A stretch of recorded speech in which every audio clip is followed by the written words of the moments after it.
नमस्ते दोस्तों, आइए सुनते हैं आगे की कहानी। इसके पहले प्लीज़ हमारे चैनल को सब्सक्राइब जरूर कर लीजिएगा ताकि हमारी आने वाली हर पार्ट आप तक खुद पहुंच जाए। तो आइए देर नहीं करते हैं, इस कहानी को आगे बढ़ाते हैं। पिछली पार्ट में हमने सुना था आलिया और श्रेया आधी रात को दोनों एक बगीचे में मिलते हैं।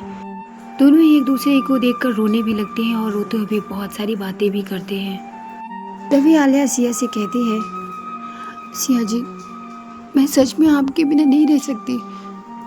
मुझे पता है आप मेरी किस्मत में नहीं हो तो आप मुझे नहीं मिलोगे, पर मैं उस लड़की के साथ भी नहीं रहना चाहती।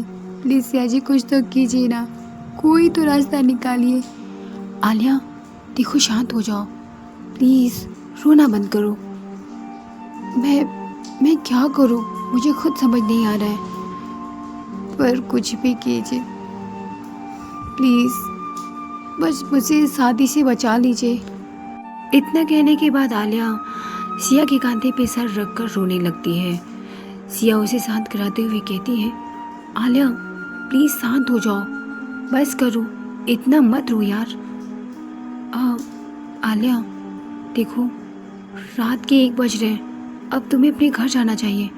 मैं भी अपने घर का दरवाज़ा खुला छोड़ कर आई हूँ, और अगर रात को भाभी उठ गई और मुझे उन्होंने कमरे में नहीं देखा तो गजब हो जाएगा। प्लीज़ आलिया देखो, रात बहुत हो चुकी है, अब तुम अपने घर में जाओ और मुझे भी जाने दो। मुझे तो जाने में भी कम से कम 1 घंटा लगेगा ना, सुबह ऑफिस भी जाना है। इतना कहने के बाद सिया वहाँ से जाने लगती है। तभी आलिया हाथ पकड़ कर कहती है, सिया जी प्लीज़ मत जाओ ना, ये क्या पागलपन है, मुझे जाना ही होगा। क्या चाहती हो तुम? तुम्हारी दीदी जो मेरे साथ कर रही है, अब क्या उससे भी बुरा करे? आलिया सबसे बुरा तो तब होगा जब हमारे बारे में तुम्हारे परिवार वालों को और मेरे भैया को पता चल जाएगा। क्या चाहती हो तुम? तुम्हारे पापा अगर तुम्हारे बारे में जानेंगे या मेरे बारे में, तो उन्हें कैसा फील होगा? समझने की कोशिश करो। अब इस समय हमारी इसी में भलाई है कि मैं अपने घर जाऊँ और आप अपने घर जाइए। सिया, आप मुझे इतनी दूर लाकर अकेला छोड़कर जा रही हैं? तुम कहना क्या चाहती हो आलिया? सिया, मैं ये कहना चाहती हूँ कि अगर इस प्यार को छोड़कर जाना ही था तो इस प्यार को मेरे जीवन में लाए ही क्यों मेरे इतनी करीब आई, और इतनी करीब आकर तुम मुझसे दूर जाने की बात कर रही हो। तुम समझ रही हो क्या बोल रही हो? अच्छा, तुम अपने दिल पे हाथ रख के बताओ, क्या तुम मुझसे दूर होने के बाद रह सकती हो? मुझे तुम्हारा तो नहीं पता, पर मैं नहीं रह सकती। सिया जी प्लीज़ समझने की कोशिश कीजिए। चलिए ना, हम कहीं भाग चलते हैं। आलिया, ये कैसी बातें कर रही हो तुम? अगर हम कहीं भाग भी जाएंगे तो तुम जान रही हो ना, हम दोनों लड़कियां हैं, और अकेली 2 लड़कियां कहीं सुरक्षित नहीं रह सकती। अगर हमारा परिवार हमारे साथ नहीं रहा तो हम खुद को कभी सेफ फील नहीं कर सकते। सिया जी, पर मैं आपके बिना नहीं रह सकती। मुझे आपकी आदत पड़ चुकी है। आप समझने की कोशिश कीजिए। मैं मर जाऊंगी पर आपको अपने मन से नहीं निकाल पाऊंगी। आलिया प्लीज़, खबरदार जो ऐसी दोबारा बात की तो। अच्छा ठीक है, हम कल सोचेंगे क्या कि हमें कल क्या करना है, ठीक है? अभी तुम अपने घर वापस जाओ, बहुत रात हो चुकी है और मुझे भी जाने दो। इतना कहने के बाद सिया वहाँ से जाने लगती है और स्कूटी स्टार्ट कर आगे बढ़कर अपने घर वापस चली जाती है। उसे जाते हुए आलिया खड़ी होकर देखती रह जाती है। जब सिया आलिया की नज़रों से ओझल हो जाती है तो वो भी धीरे से अपने घर में चली जाती है, और इस वक्त उसकी आंखों से आंसू गिरना बंद हो चुका था, क्योंकि वो अभी अभी सिया से मिलकर आई थी, इसलिए उसका मन थोड़ा बहुत तो प्रसन्न था ही। इधर थोड़ी देर के बाद सिया भी अपने घर पहुंच जाती है और धीरे से अपना दरवाज़ा खोल अपने कमरे में एंट्री कर जाती है। उसके बाद वह अपने बिस्तर में जाकर सो जाती है। सिया आलिया से मिलकर आ रही है, ये बात कोई जान नहीं पाता है। अगली सुबह सिया फिर से टाइम पर उठती है और घर का सारा काम निपटाते हुए अपने ऑफिस के लिए निकल जाती है। इधर भी आलिया के पापा पे फ़ोन आता है। उसे ये खबर मिलती है कि लड़कों वाले ने सगाई के दिन 3 दिन बाद रख दी है। आलिया के पापा खुश हो जाते हैं। खुशी से ये बात जाकर अपनी पत्नी को बताते हैं और अपनी सारी वीडियो को भी बता देते हैं। वहीं खड़ी आलिया भी ये बातें सुन लेती है। उसकी तो जैसे धड़कनें थम सी जाती है। हे भगवान, अब क्या होगा? क्या मुझे ये शादी करनी पड़ेगी या फिर अपनी जान देनी पड़ेगी? नहीं भगवान, मैंने सोच लिया है, मैं मर जाऊंगी मगर ये शादी नहीं करूंगी। इतना कहने के बाद आलिया वहाँ से कहीं हट जाती है, एकांत पे जाकर बैठकर रोने लगती है। और इधर आलिया के पापा ने मीता पे फ़ोन किया और उसे भी बता दिया। जैसे ही मीता को पता चलता है कि आलिया की सगाई पक्की हो चुकी है, तो यह बात जनाने के लिए वह सिया के पास जाने के बाद अपना फ़ोन स्पीकर कर देती है, अपने पापा से बातें करने लगती है। बातें करते हुए यही दोहराती है, अच्छा पापा, आलिया की सगाई किस दिन पक्की हुई है? हाँ बेटा, यही बताया तो, परसों। अच्छा पापा ठीक है, फिर तो मैं अभी से आने की तैयारियां कर रही हूँ। ठीक है बेटा। इतना कहने के बाद मीता शिया की तरफ तिरछी नज़र देखती है और मुस्कुराते हुए अपना फ़ोन काट देती है। उसके बाद अपने कमरे में चली जाती है।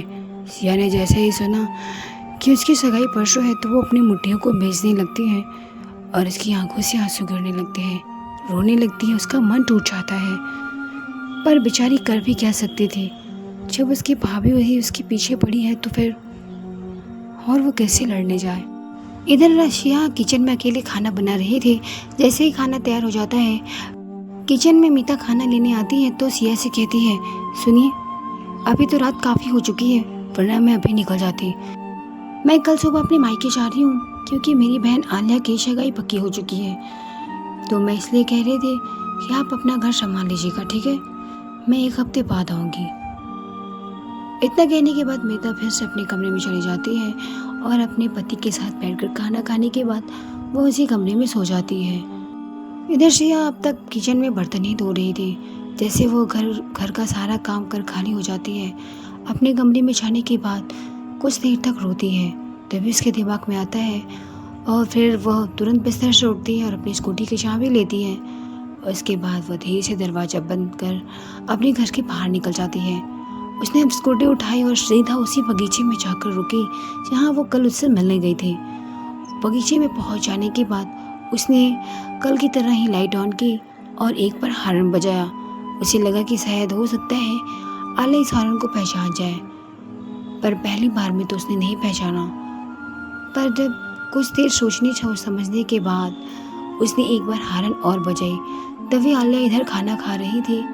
आलिया को ये हॉर्न की आवाज़ सुनाई कर उसे कुछ शक होने लगा। ये आवाज़ तो सिया की गाड़ी की लग रही है, कहीं ऐसा तो नहीं कि सिया जी मुझसे मिलने आए हैं। वह खाना को तुरंत थाली समेत उठाती अपने कमरे में चली जाती है। फिर अपने कमरों की खिड़की खोल कर देखती है तो उसने देखा उसी जगह पे जहाँ कल सिया आई थी, वहाँ पे एक स्कूटी की लाइट जल रही थी। लाइट जलने की वजह से ये नहीं दिखाई दे रहा था कि आखिर वहाँ कौन है, पर वहाँ कोई तो था। पर आलिया को अंदर ही अंदर शक हो रहा था कि शायद सिया ही है, इसलिए वह खानों को वहीं छोड़ देती है और अपने कमरे से निकलकर सीधा उस बगीचे में चली जाती है। जैसे उस बगीचे में जाती है उसने देखा कि वहाँ पे सच में सिया थी। सिया उसे देखकर खुश हो जाती है और भागकर उसे गले लगा लेती है और फिर कहती है, आलिया तुम आ गई, मुझे लगा था कि तुम नहीं आओगी। कैसे नहीं आती, आपने इशारा दिया और मैं ना हूँ, तुम मेरा इशारा भी समझ गई। क्यों नहीं समझूंगी, अब तो मेरी धड़कन और आपकी धड़कन एक हो चुकी है, हमारा मन भी एक हो चुका है। ऐसा कुछ भी नहीं है जो हम दोनों का जुड़ा ना हो। कैसे नहीं आती मैं, आपने दिल से बुलाया था और आपके दिल की आवाज़ मैं बहुत अच्छी तरह सुन सकती हूँ। इतना प्यार करती हो मुझसे, इससे भी ज़्यादा करती हूँ। अचानक सिया उदास हो जाती है और उसका उदास भरा चेहरा देखकर आलिया कहती है, क्या हुआ, आप मुझसे मिलकर खुश नहीं हो? ऐसी बात नहीं है, मैंने सुना है कि परसों तुम्हारी सगाई होगी। इसका मतलब तुम किसी और से रिश्ता जोड़ने जा रही हो। सिया जी, मैं क्या करूं, मैं कुछ भी नहीं कर पा रही हूँ और ऊपर से आपने भी मेरा साथ छोड़ दिया है। मुझे कुछ समझ नहीं आ रहा है। वैसे कल किसी को पता तो नहीं चला ना कि आप यहाँ मुझसे मिलने आए थे? नहीं आलिया, सब लोग सो रहे थे, जब मैं गई तब भी सब लोग सो रहे थे। और आज जब मैंने सुना कि तुम्हारी सगाई पक्की होगी तो मुझसे रहा ही नहीं गया, इसलिए मैं तुमसे मिलने चली आई। जब से मुझे पता चला है कि मेरी सगाई पक्की हो गई, तब से तो मुझसे भी नहीं रहा जा रहा है। श्रेया, अब चाहे जो भी हो, अगर ये सगाई हो गई ना तो मैं अपनी जान दे दूँगी। आलिया, ये क्या बोल रही हो तुम? मैं बिल्कुल ठीक बोल रही हूँ। तुम मेरे बिना रह सकती हो, पर मैं नहीं, और मेरे पास कोई रास्ता भी नहीं है, और मुझे ऐसा करने से कोई नहीं रोक सकता, आप भी नहीं। नहीं आलिया, तुम भूल कर भी ऐसी कदम मत उठाना, वरना जिस दिन तुमने ऐसा किया ना, उसी दिन मैं भी मर जाऊँगी। प्लीज़ ऐसा मत करना। चलने दो, जो चल रहा है देखते हैं भगवान ने हमारी किस्मत में क्या लिखा है। आपके कहने का मतलब मैं किस्मत के भरोसे बैठूं? नहीं सिया जी, बिल्कुल भी नहीं। ये जो आज का युग है बहुत ही ख़राब चल रहा है। इस युग में हमें छीन कर रहना पड़ता है और अपनी हर कदम को फूंक फूंक कर चलना पड़ता है। कब समझेंगी आप? इधर बगीचे में आलिया और श्रेया दोनों एक दूसरे से बातचीत कर ही रहे थे कि तभी अचानक आलिया के घर में आलिया के पापा उसे ढूंढने लगते हैं। आलिया, कहाँ गई ये लड़की? पूरे घर में ढूंढ डाला, न जाने कहाँ घूम रही है इतनी रात को। आलिया, उसके पापा आवाज़ लगाते हुए जैसे ही घर के बाहर आते हैं, आलिया उनके पापा की आवाज़ सुन लेती है। अरे बाप रे बाप, ये तो मुझे पापा बुला रहे हैं। सिया जी, मुझे जाना होगा।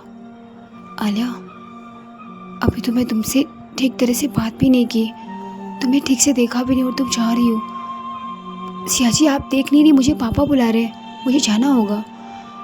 अच्छा ठीक है, इधर आओ। सिया अपने पास बुलाती है और उसे एक बार प्यार से हक करती है और फिर उसे बाय बोलकर वह भी अपनी स्कूटी स्टार्ट करती है और चली जाती है। इधर से आलिया धीरे धीरे चुपके चुपके वह किसी तरह अपने घर के भीतर चली जाती है और फिर अपने पापा के पास आकर कहती है, पापा कहाँ थी तुम? पापा, मैं वो बाथरूम में थी, अब बाथरूम से तो आवाज़ लगा नहीं सकती। अच्छा ठीक है, बाथरूम गए तुम्हें पूरे 1 घंटा हो गया, मजाक कर रही हो क्या मेरे साथ? नहीं पापा, वो मेरा पेट नहीं सही था। तुम्हारा खाने का थाली किधर गया? तुम्हारी मम्मी पूछ रही थी। पापा, वो मेरे घर में है, पेट दुख रहा था इसलिए मैं उसे छोड़कर चली गई। अच्छा ठीक है, अब जाओ फटाक से खाना खा लो, और तुम्हारी माँ तुम्हें बुला रही है। माँ, आपने मुझे बुलाया? कहाँ थे तुम अब तक? इधर आओ, ये देखो, तुम्हारी दीदी ने तुम्हारे लिए लहंगे का फ़ोटो भेजा है। इसमें से कोई सेलेक्ट कर लो जो तुम्हें पसंद है, इसे पसंद कर लो। उसके बाद कल पापा लेकर आएंगे और सीधा टेलर के पास दे देंगे, ठीक है? उसे फिटिंग भी तो करना है ना। ठीक है माँ। इतना कहने के बाद आलिया ने लहंगे को देखना शुरू किया। उसे एक कलर लहंगा पसंद तो बहुत आया, पर उस लहंगे को भी पहनकर वह सिया को ही देख रही थी। वह यह सोच रही थी कि इस लहंगे में काश उसे सिया देखती तो खुश हो जाती। हल्का सा उसके चेहरे पे मुस्कुराहट आती है और उस लहंगे को वो सेलेक्ट करके अपनी माँ को बता देती है। वो लहंगा हल्का सा पिंक कलर का था, देखने में बहुत ही सुंदर था। वैसे आलिया, तुम्हें पता है, हमने भी तुम्हारे लिए यही लहंगा पसंद किया था, बस हम तुमसे एक बार कंफर्म करना चाहते थे। वाह, हमारी पसंद कितनी मिलती जुलती है ना। आखिर हमारी बिटिया है। अच्छा मैम, मैं चाहती हूँ, मैंने भी खाना भी नहीं खाया है। ठीक है, जाओ खा लो। आलिया अपने कमरे में आने के बाद वह सीधा अपने बेडरूम में जाती है और फिर खाना खाने बैठती है। उसमें रात के 10:30 बज रहे थे। तभी अचानक उसे ख्याल आता है कि अब तो सब लोग सोने जा रहे हैं। तभी वह धीरे से अपने पापा के पास जाती है और कहती है, पापा। हाँ बोलो, क्या आप मुझे थोड़ी देर के लिए अपना फ़ोन दे सकते हैं? क्यों इतनी रात को फ़ोन?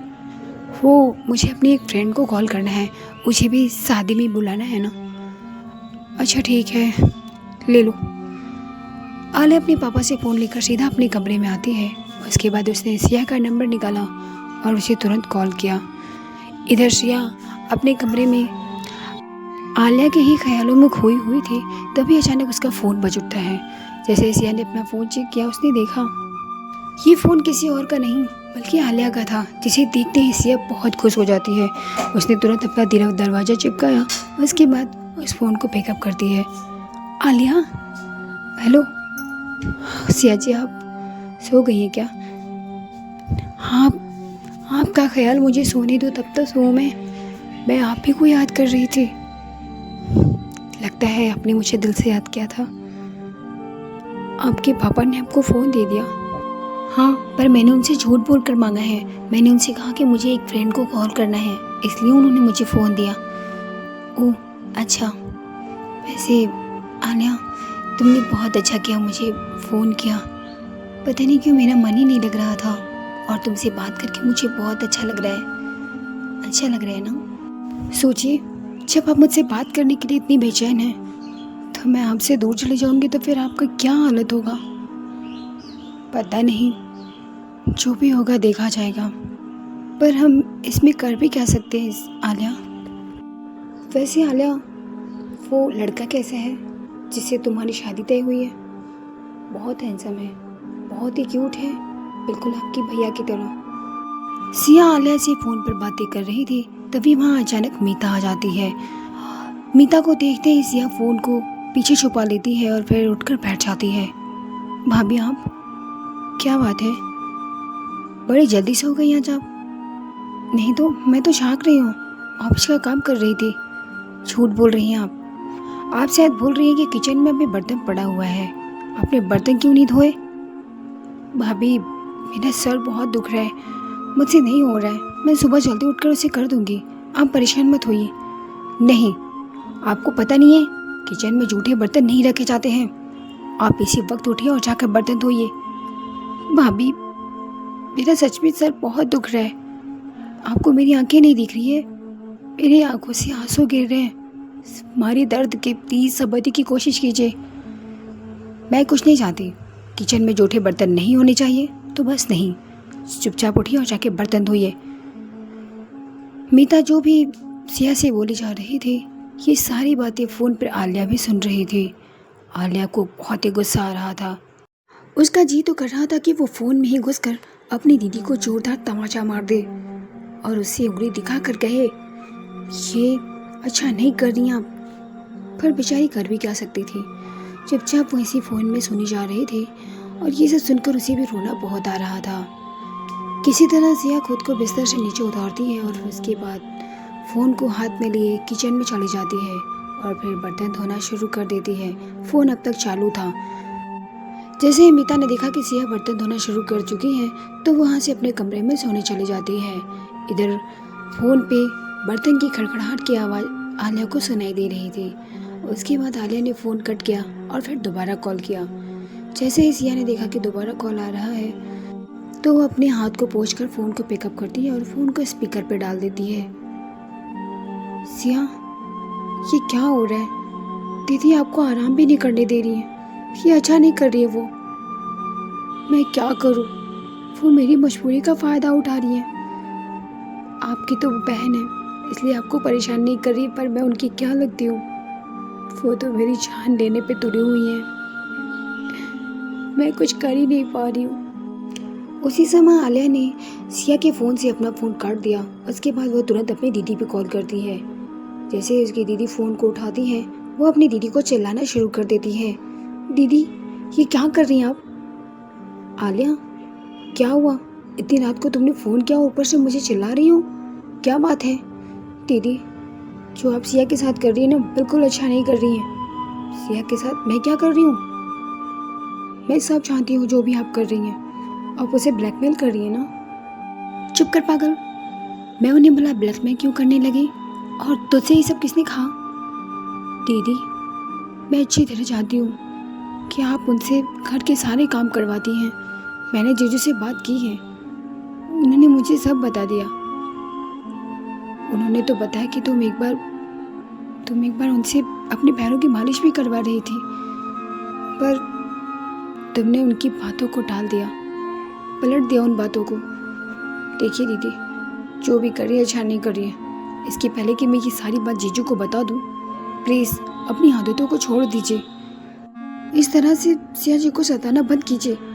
आलिया, तुम्हें हमारे घर के मामले में दखल अंदाजी करने की कोई ज़रूरत नहीं है। वो मेरी ननद है और उसके बाद जो गलती उन्होंने की है ना, उसकी सज़ा तो उन्हें मिलनी ही चाहिए। तुझे इतनी तकलीफ़ क्यों हो रही है? मैंने तुझे कोई सज़ा नहीं दी, इसी में तू अपनी भलाई सुन, समझी? चुपचाप फ़ोन रख और सो जा, रात बहुत हो चुकी है। लेकिन दीदी मेरी बात। इतना सुनते ही मीता ने फ़ोन कट कर दिया। दीदी, आप सिया के साथ ठीक नहीं कर रही हैं। मुझे आपको सबक सिखाना ही होगा। तो दोस्तों, आगे की कहानी हम अगले पार्ट में जानेंगे। इसके लिए हमारे चैनल को सब्सक्राइब जरूर कर लीजिएगा और प्लीज़ मेरी हर वीडियो को लाइक जरूर कीजिएगा। अगर इस कहानी का पिछला पार्ट यानी कि हर पार्ट आप सुनना चाहते हैं तो मेरे चैनल के लोगो पर क्लिक करें और उस पर वीडियो पर क्लिक करें। मेरी कहानी का हर पार्ट आपको मिल जाएगा।